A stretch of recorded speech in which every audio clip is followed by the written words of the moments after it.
आज मैं ना तो राजनीति बात करूंगा और ना ही कुछ और मुद्दे पे बात करूंगा। कहते हैं दुआ कमाने के लिए धन की जरूरत नहीं होती और धन से कभी दुआ ही नहीं कमाई जा सकती। लेकिन आज जो मेरे साथ बैठे हैं, आप इनको जानते हैं, सब जानते हैं, लेकिन कुछ लोग नहीं जानते, तो मैं जानकारी दे दूं। दिल्ली की आन बान शान कहे जाने वाले स्वर्गीय ईश्वर चंद मास्टर जी के नाम से जो फेमस थे, उनके पुत्र मनीष बंटी, जो बंटी नाम से फेमस है, आज वो हमारे साथ हैं। और मैं इसलिए कह रहा हूँ कि दुआएं कमाने के लिए सामाजिक होना बहुत जरूरी है। धन से हर चीज़ खरीदी जा सकती है, लेकिन दुआएं नहीं। इन्हें जो संस्कार जिस आधारशिला से मिले हैं, आज ये उसको बहुत आगे बढ़ा रहे हैं।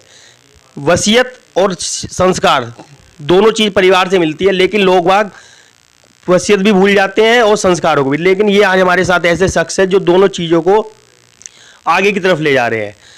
और भाई साहब को नई जिम्मेवारी मिली है। भाई साहब पहले रोटरी क्लब में सेक्रेटरी थे, इस समय उन्हें अध्यक्ष बनाया गया है। पहले तो मैं आपको बहुत बहुत बधाई और शुभकामनाएं देना चाहूँगा। सर, अध्यक्ष बनने के बाद कैसा महसूस हो रहा है? देखिए, अध्यक्ष पद तो निरंतर पिताजी के जाने के बाद मेरे को काफ़ी संस्थाओं से मिले हैं, पर लेकिन उससे हम लोगों को है ना अभिमान नहीं करना चाहिए। गर्वान्वित तो महसूस होता है अध्यक्ष पद मिलने से, लेकिन अभिमान नहीं है कोई भी। वो एक सेवा और समर्पण के लिए अध्यक्ष पद मिला है। तो किस किस का धन्यवाद करना चाहेंगे? मैं तो धन्यवाद जो है, देखिए, रोटरी क्लब की अगर बात करें तो रोटरी क्लब एक हमारा एक ऐसा संस्था है जिसके अंदर में पूर्णतः हम सेवा का कार्यक्रम करते हैं। हर फील्ड के अंदर में, स्पोर्ट्स की बात कर लें, एजुकेशन की बात कर लें, और बुज़ुर्गों की बात कर लें, अंध विद्यालयों की बात कर लें, या अभी मैं जो अपना ये पीएचडी का संस्कृत महाविद्यालय में हम उसमें भी सेवा करके आते हैं। तो अनेकों अनेकों संस्थाओं में हम सेवा करते हैं। और इसके लिए जो है, जो मेरे क्लब के तमाम मेंबर्स हैं, उनका सबका मैं हार्दिक अभिनंदन और धन्यवाद करता हूं कि उन्होंने मेरे को जो है इस उम्र में मेरे को अभी अपना प्रधान बनने का सौभाग्य प्राप्त है। लेकिन जैसा कि समाज में देखा गया है कि पिताजी से मिले संस्कार और वसीयत दोनों ही लोग खो रहे हैं, लेकिन इस धरोहर को आप आगे बढ़ा रहे हैं। इसमें कैसा महसूस हो रहा है और किसका साथ आपको मिला हुआ है? देखिए, सबसे पहले मैं आपको बताता हूं कि पिता कौन है। मैं पिता को अपना गुरु मानता हूं, और जो भी संसार में व्यक्ति है, और वो अगर अपने पिता को अपना गुरु मानता है और उनके सत्कर्मों को पहचान करके उस पर आगे चलता है, तो निश्चित तौर पे मैं मानता हूँ कि उसकी जो गति है वो बहुत आगे तक जाती है, और वो बहुत आगे तक ऊंचा उठता है। उसका समाज भी साथ देता है, उसके दोस्त भी साथ देते हैं, उसके रिश्तेदार भी साथ देते हैं, और वो निरंतर आगे की आगे बढ़ता चला जाता है। अच्छा, एक अहम सवाल इससे थोड़ा हटके पूछूंगा। क्या मनीष भाई, जीवन में कोई ऐसी चीज है जो आपको लगता है समाज के लिए किसी ने नहीं करी और मैं करना चाहता हूं? देखिए, ऐसा मतलब कि मैं कह नहीं सकता, क्योंकि समाज में बहुत सारे लोग हैं, बहुत सारे सामाजिक व्यक्ति हैं, और जो निरंतर समाज के लिए काम करते रहते हैं। लेकिन एक मन में भाव होता है, यार ये मैं होता ना तो ये जो काम है ना ये होना चाहिए था, ये मेरी एक अंतरात्मा की आवाज़ है, ये होना चाहिए।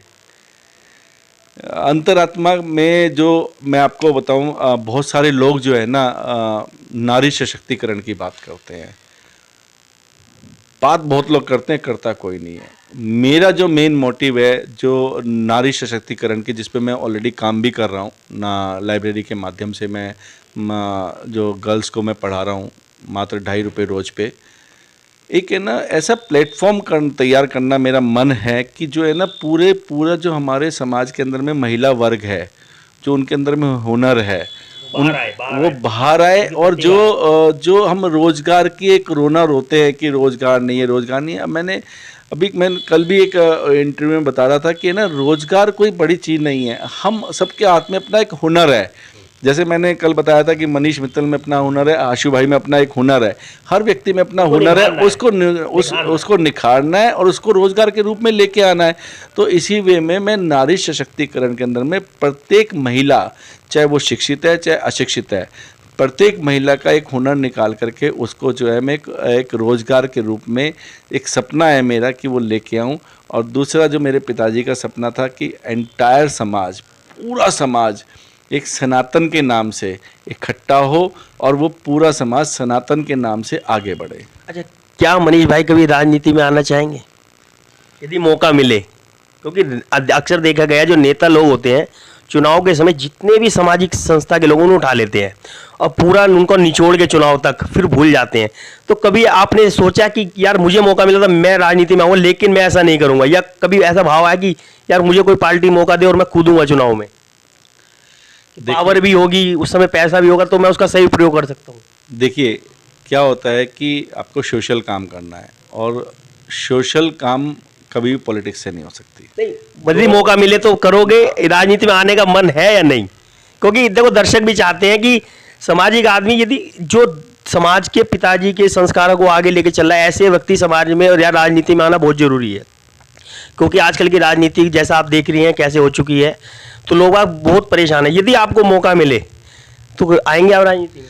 सेवा करने का मौका मिलेगा तो निश्चित तौर पे मतलब कि कोई अच्छी चीज़ मेरे को मिलती है किस तो पार्टी से मन है? तो पार्टी कुछ नहीं है मेरे अच्छी लिए। चीज, अच्छी चीज होनी। मेरा मतलब है मेरे को केवल सेवा करनी है। मेरे लिए कांग्रेस और क्या नाम भाजपा, आम आदमी पार्टी मेरे लिए पार्टी कुछ नहीं है। मेरे लिए मेरा समाज और मेरा जो क्षेत्र है वो मेरे लिए प्रथम उस पे है।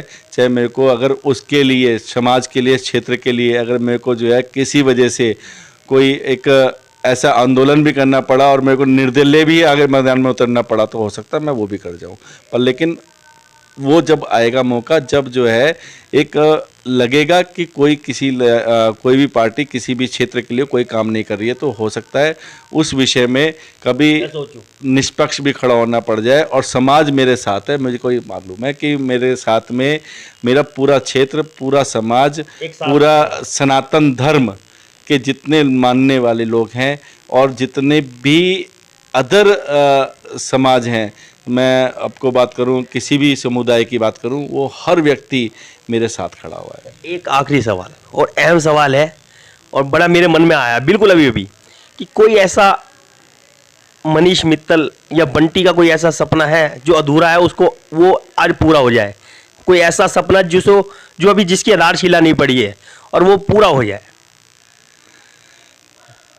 ऐसा सपना मैं आपको कहूँ, मेरा तो जो क्षेत्र है ना, मेरा जो ये विधानसभा और ये पूरा जिला जो है, और ये मेरा एक सपना है कि हमारा जो पूरा नॉर्थ ईस्ट डिस्ट्रिक्ट है, एंटायर नॉर्थ ईस्ट डिस्ट्रिक्ट, ये जो कोई भी नहीं सोचता है। मैंने हर सरकार से मैं गुहार लगाता हूँ कि नॉर्थ ईस्ट के विषय में सोचे। एक है ना, एक इनको बैकवर्ड की तरह हमारे को मानते हैं। तो मेरा सपना है कि हमारा नॉर्थ ईस्ट डिस्ट्रिक्ट जो है ना, वो पूरी दिल्ली में एक अलग छाया जाए और अलग रूप से देखा जाए। और यहाँ की जो उत्पत्ति है ना, वो दिल्ली के अंदर में सबसे अच्छी हुई है। जैसे आप सनातन धर्म की आपने बात करी, सनातन धर्म कई हिस्सों में बटा हुआ है, एक ऐसा संदेश जो सब एक हो जाए। जाति पाति छोड़ करके और एक धर्म में बात करें, सनातन धर्म की बात करें। जाति जो है आपको आपका विनाश करेगी और सनातन की बात करेंगे तो आपका उद्धार करेगी। तो ये थे हमारे साथ मनीष भाई जिनसे चर्चा हुई। जय हिंद, जय भारत।